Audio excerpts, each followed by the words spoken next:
This is Culture, Race, and Equity, a Chicago Urban League podcast. And right now, with the seat at the table is the president of New Era Chicago, an activist organization that is really involved in the community on the ground. When I talk about on the ground organizations, this is definitely one of the ones we talk about. And it's only been around for about a year and a half or so. That's correct, brother. And the president is brother Taji Gaines. How you doing? I'm good, brother. Man, it's good to see you, man. Appreciate you, bro. Absolutely. Now, first, let us know about New Era Chicago.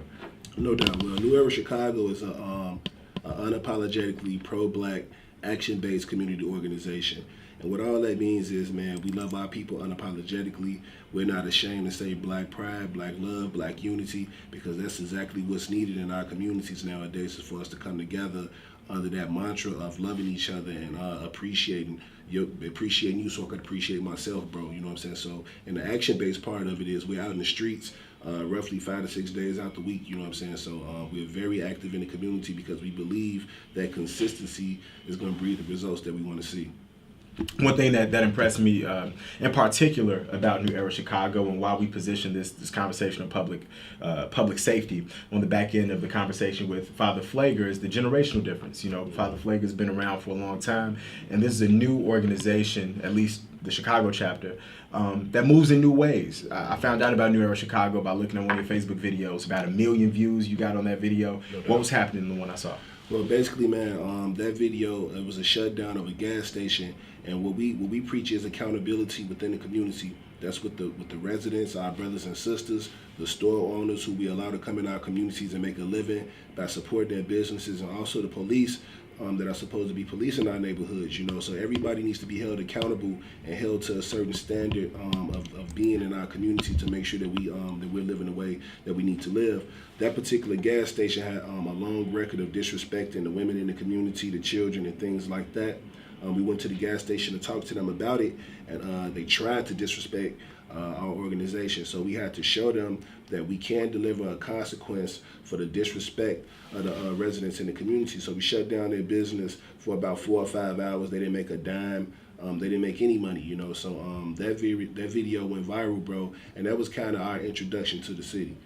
Now, when you talk about disrespect to the women in the community, what did that look like? Well, unfortunately, man, what happens is, for those of us that live in these communities, when you go in the store, the Arab store owners talk to the women in the community like they're members of the community, or like they see some of the brothers in the community talk to the women and things like that, and that's not acceptable. It's not acceptable for the brothers to talk to our women like that, and it's not acceptable for the Arabs to talk to our women like that. So we have to make it understood that there's a certain level of respectability that's going to be had in our communities, especially if we're allowing you to come in and make a living off of our black dollars. What was the neighborhood's reception when it was shut down for 4 hours? You guys were out front. You didn't let anyone in. What were they saying? Well, I'll be honest with you, bro. It was different reactions. For the most part, everybody was supportive of it. They even said that they had complaints about the store before, run-ins with the people who worked there. You had some people who really wanted to go in the store because he really just had to get a blunt right then, and he wasn't understanding the whole scope of what was happening. And then you had other people who were they looked at it in a negative light at first, but then once they saw how serious we were about the message that we wanted to get across, then they got with the program as well. And that's what we got to do in these communities, man. We got to lead by example. We can't say what the change is. We got to demonstrate it. Not only do you hold people accountable who are outside of the community, who may have businesses in the black community, but you also hold the community members accountable, and especially when it comes to public safety. Mm-hmm. I heard about a march. I don't know if there was video about this, but was it Parkway Gardens? Yeah. That you guys were in. Talk about that. Yeah, we do Parkway Gardens. Well, we look at we don't see Parkway Gardens as being a dangerous neighborhood because all of our neighborhoods are the same. You know what I'm saying? So Parkway Gardens ain't no more dangerous than Inglewood or Roseland or Austin. So yeah, Southside neighborhood, 63rd and Cottage. Yeah, 63rd and Cottage Grove. Apologies, 63rd and King Drive. My apologies.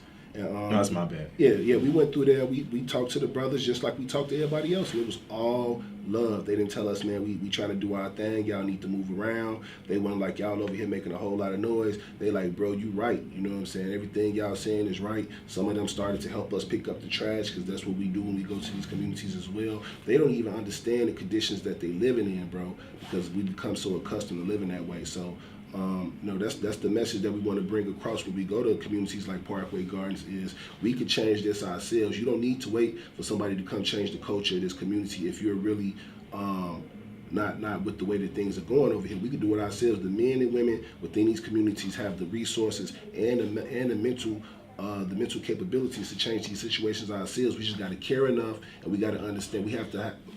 Unfortunately, as a people, sometimes we need to see these things demonstrated. You know what I'm saying? Because we don't know how to acquire power over ourselves because we've been oppressed for so long. You know what I'm saying? So that's why it's important with just not New Era Chicago, but any activist or any organization to show the community that you do have power over yourself, and you need to reclaim it. What are the key contributors then to violence in our communities? It sounds like self-respect would be among them. What would you lay it out? If you could boil it down to maybe 3, 5, or however many you think there are, what are the key contributors to violence in black communities?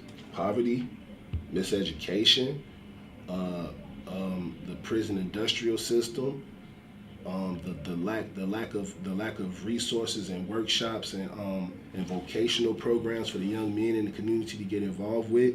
The rate that so many of our young women are getting pregnant, and while they're getting pregnant, their boyfriend is being locked up at the same time. So generationally, we're growing up without any type of real leadership in our communities. We're missing leadership as well. You know what I'm saying? The leadership starts with yourself. Once you start holding yourself accountable, now it's easier to hold the next man accountable, or they'll start holding themselves accountable once they see you doing it yourself. You know what I'm saying? So I just start with the poverty piece. That's major, bro. Poverty produces crime. Crime is a product of problem. You know what I'm saying? So whenever you have a bunch of poor people living in a restricted space, fighting for resources and fighting for opportunities and things like that, certain people are going to have to cut certain corners just to survive, man. This is a survival thing. You know, don't nobody enjoy being poor. Don't nobody really enjoy being violent. And the violent nature that is within some of our people, that's also an emotional thing. You know what I'm saying? The emotional, the mental health of the black community. You know what I'm saying? So we got so many things, bro. It ain't even one, man. You said 5, bro. We can go all day about the problems that's affecting us. But I truly believe one of the things that we could do right now to make an immediate turnabout is we got to start supporting these black-owned businesses. We got to start creating black-owned businesses. We got to start providing jobs for one another, and that automatically reduces crime in the community, because now that brother, he don't have to go in the store to steal to eat tonight. He don't have to rob the lady getting off the bus to eat tonight. I provided him with a job. You know what I'm saying? We provided him with a job, and then, excuse me, once these businesses start to grow, now we get to expand. So instead of me taking my money and giving it to somebody who's taking it outside of the community to build their community, we need to keep the money within our own community and rebuild these communities. So I think that's the quickest way that we can make a turnabout, and that's one of the more damaging things to us right now, man, is that we're poor, bro. We're poor. It's a lot of poor people fighting for minimum resources and minimum opportunities, and that's why you have all of this pain and hurt. You talked a lot about, so if I could break it down like in quadrants, like you have the external factors, the things that happen to the community, like the prison industrial complex, and then you broke down to like the internal factors about, you know, personal self-respect or interpersonal relationships, whether it be fathers who aren't in the household, etc. But when I think about poverty, I remember, you know, even before the podcast started off, we're talking about Africa and listening to Fela Kuti, and you think about third world countries that have poverty but don't have the same crime rates as Chicago. Right. So then you wonder what the external factors are that created this perfect storm of poverty plus all of these outside factors, systemic factors that create this powder keg that results in gun violence. What do you think that is? The additional thing that adds on to the violence and things in our communities like that is the propaganda through social media, through entertainment, through just the things that we encounter on a daily basis. When you think that you don't come from being nothing but a slave, and you went through the civil rights movement, and now you a real nigga. You know what I'm saying? Be free. We keeping it real on this, yeah. Yeah, now you're a real nigga, you know what I'm saying? So that we're missing an aspect of who we are, you know what I'm saying? And that's the internal part that we have to simplify to the masses, bro, you know what I'm saying? Because once we understand who we are, we'll understand why we are what we are, and we'll know how to change that so we can go to where we want to go, bro. You know, but yeah, so I mean, you know, it's crazy, man. We got a lot of different things, especially from the mental and emotional aspect of who we are, and all the hurt and pain that we've been through generationally, that has us in the position that we're in. But we can change this thing, bro. This is something that I tell people all the time. We're only 2 or 3 generations removed from when we had pride in ourselves as a people. You know That's what I'm right. saying? Like when this community right here, you know what I'm saying? It was a lot of wealthy business owners, and it was black owned butcheries and the milkman and stores like that. The tailor, you know what I'm saying? Everything was black owned. Because we had to deal with one another, you know what I'm saying. But once the integration piece was placed into our communities, and I don't want to jump all over the board, but once the integration piece was placed into our communities, you know what I'm saying, that took away from the wholeness of the community, and we started gravitating to do other things, and that allowed others to come in and pilfer off of the community, and that's why you have all of these Arab stores. The first Arab store here in the city of Chicago was right over here on 47th Street. You know what I'm saying? So it's like we are a very loving people. You know what I'm saying? Naturally, that's who we are. Naturally, so we always give everybody the benefit of the doubt, and we always give everybody a pass, but unfortunately we never get that in return, and what winds up happening is we stay in the same position that we're in while we're trying to help others get out of the position that they're in. And that's just something that we need to understand as a people, man. There's nothing wrong with taking care of home first. Everybody else does it. Every other nationality does it. That's not racism. That's nationalism. You know what I'm saying? Me caring about where I live and making sure that it's productive for my children when they grow up and their children. But we've been conditioned as a people to put others first. You know what I'm saying? And then we are also naturally that way. Because we are a given people. So. We have to understand who we are, brother. We got to understand who we are, and then we'll understand why we are where we are. And once again, that'll allow us to go to where we need to be. You're not all over the place at all, by the way, too, because Father Flager quoted Timmy Black, who said the exact same thing. And we've heard it before about how integration actually hurt some African American communities, if not most of them, especially in the business sense. What would you say to someone then if you say that black nationalism is not selfishness and it's not wrong? How is white nationalism then wrong? Well, what happens, so the examples that we've been given of white nationalism or white power, let's just say that because those are the counterparts, black power and white power. That's really the two opposites here. So white power has always been associated with taking advantage of others for your own benefit. You know what I'm saying? All of the death and all of the pictures and lynchings and the KKK and all these other white supremacist groups who oppress others for their own, not even so much for their own benefit, but just for the pleasure of it sometimes. You know what I'm saying? That's what it seems.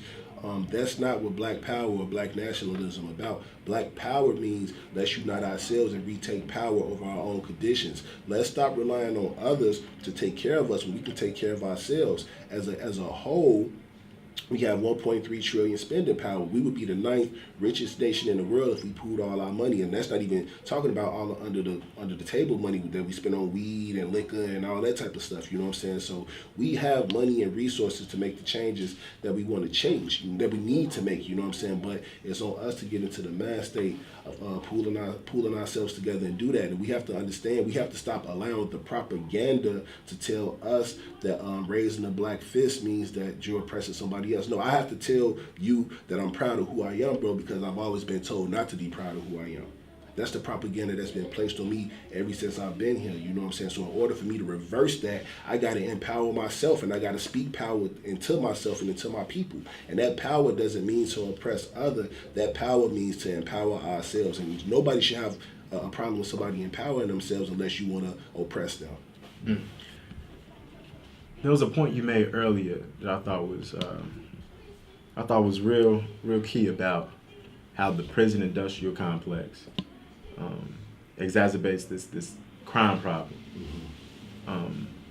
To some people who aren't privy to the issues, it'll seem counterintuitive, because don't you have a prison complex because there's crime already happening? Mm-hmm. Can you break down how the prison industrial complex increases recidivism, mm-hmm. meaning increases the likelihood of someone going back to jail after having been released, mm-hmm.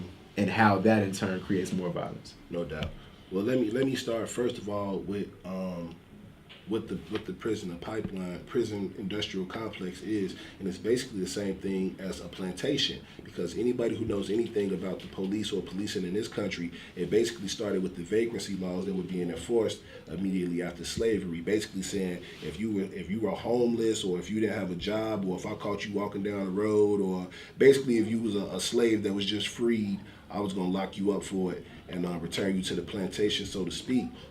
And it's no different now, with the prison industrial complex. What they're doing is a lot of these privatized prisons and things like that. They have a certain quota that they actually have to hit, or they have a legal issue with the state and things like that. So prison complexes is big businesses, especially for smaller white suburbs and things like that. There, man, it's almost like a gold rush to get these things built, bro. And how are they gonna fill them up? You know what I'm saying? How are they gonna fill up all these prisons in order to justify them being there? And because they benefit from filling up the prisons, they want to keep the prisons filled up, so they're not providing the type of rehabilitation, so to speak, within the prison, so that when you get out, you can reincorporate yourself into normal society, because it benefits them, bro. They want you to come back to prison. That's why the turnover rate is so high and so many people go back. Not even so much from the mental. When people say people are institutionalized, it's not that they're institutionalized. It's just that it's almost like they've been scientifically put into a situation where they know these folks have a high likelihood of returning, bro. You know what I'm saying? And if you don't have a strong support system, which is the village, that's why we got to get back to the village and looking out for these brothers and sisters when they get out. We have to have programs to make sure that they don't go back, bro, because like I say, it benefits the police officer out here that grabs them up. It benefits the county, because they get money from sitting in the county. It benefits the judge because he got another case to take care of. It benefits the state because they receive the tax money from having the prison locked up, and of course the prison receives they went in as well because they're keeping their business running. So everybody benefits from the destruction of the black community, except for the black community, bro. And we have to be responsible for putting an end to that, bro, because nobody will. Let's take a step back to the protests and demonstrations and the way you handle them. Are protests against black on black crime effective? And when I say by protests, I mean marches. Okay. I mean that form of protest. So are you saying as far as like how we move, or maybe how another organization move? How in general, how in totality, not how you move specifically, but how we often hear when a white police officer shoots an African American, people crowd the streets, jump into the streets, and they march. But people don't march when black people kill other black people. And the argument I've posed to many people who say that is, well, how effective is a march about black people killing other black people? Is that march? Because marches and demonstrations can be seen as marketing tools for said organization, just to let the world know that we're looking at this problem. Yeah. And it also can compel a government to act, but can it compel community members to stop the violence? Well, what it does is it can't be an isolated event. That's why you have to be consistent with it, bro. You can't go over just when that isolated incident happened, and then once everybody leave from the visual or whatever it is, then you gone and these folks never see you again. That's why you gotta have some follow through. You gotta be in the hood, or you gotta be where these things are happening all the time, because our people, we've been used and abused by so many people, man, from our own organizations to politicians to the church, a lot of different people, you know what I'm saying? Like I say, everybody's benefiting from that pain, bro. So, the demonstration could be effective depending on how much outrage you truly have about what's happened, you know what I'm saying? And our people are really good with reading the bullshit, you know what I'm saying? And that's why some of these other activists and organizations, they don't have the same effect that our organization may have, because our people, when they look you in the eye, bro, you know what I'm saying? When you look at me in my eye and I'm telling you something, you know what I'm saying? 9 times out of 10, our people have a built-in bullshit meter. They could tell when somebody's trying to play them and when you're genuine about what you're saying, So as long as it's genuine and you have some type of follow-up to what you're over there demonstrating or protesting about, it could be very effective, But if you're just gonna go over there for that one isolated moment for those 3 or 4 hours, then no, it won't be effective. While we're talking about like the difference in protests and the reasons for different protests, thinking about that policing issue, how do you balance the need to keep communities safe with the fact that communities don't trust a lot of the police officers in their community? That's accountability, bro. Right now, my organization is sitting down with the other men in Chicago that's actually out here doing work and things like that. And what we're trying to do is come to a consensus on what type of consequences need to be delved out from within the community to hold that accountability. Because listen, the police don't live in our community, bro.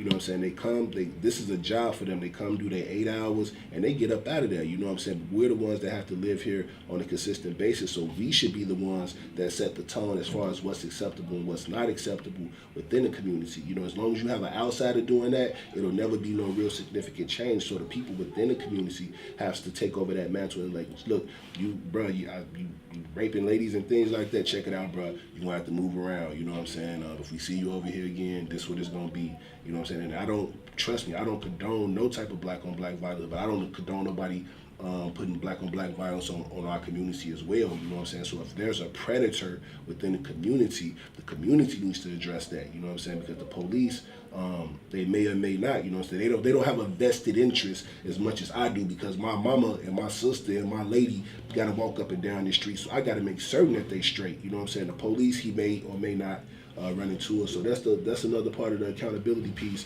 that we preach with the community, man. The men, more so than anything else in these communities, we got to get back to being men. What type of man just let anybody do anything in his house? These communities are our house, not just the apartment that you live in, or not just the physical address that you have. Because once you come outside the house, you gotta live within that environment as well.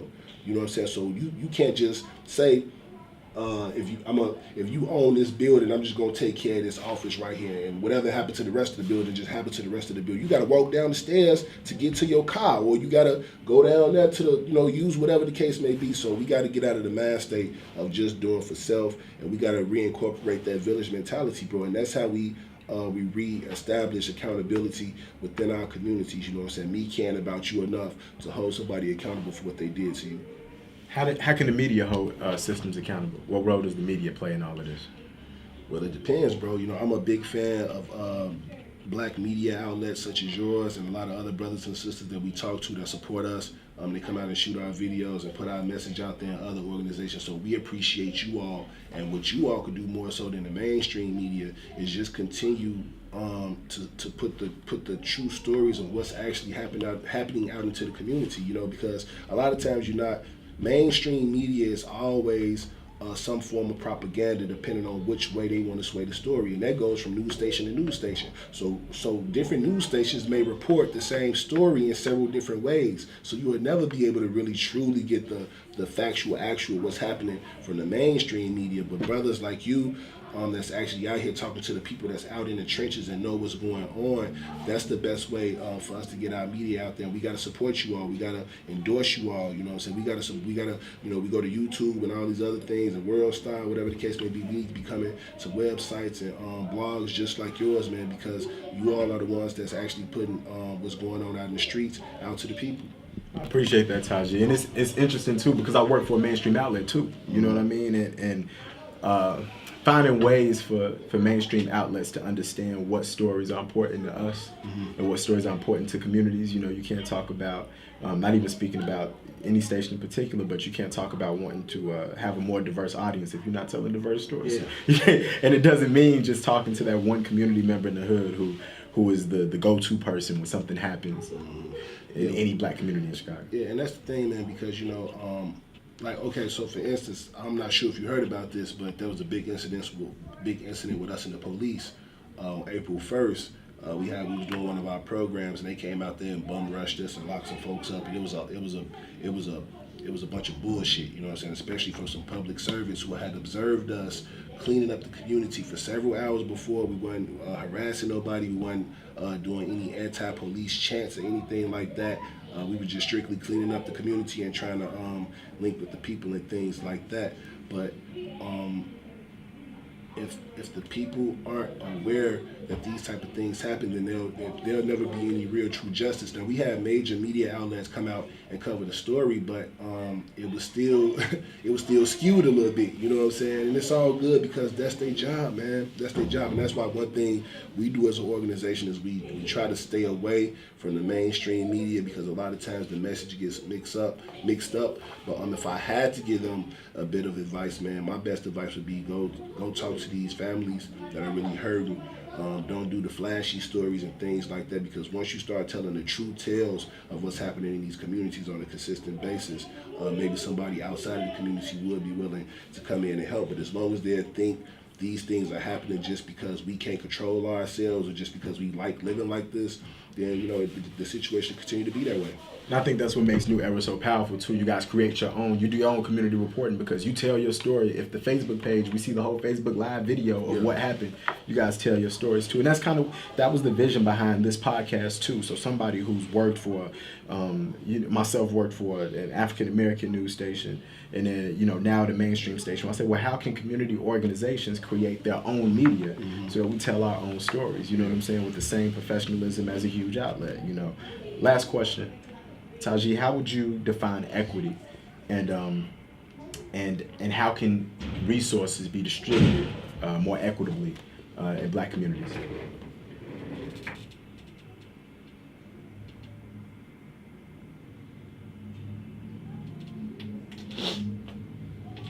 Oh, sorry, bro. We can edit that. Okay. It's all good. I take the question again. My bad. Yeah. How would you define equity, and how can resources be distributed more equitably in Black communities?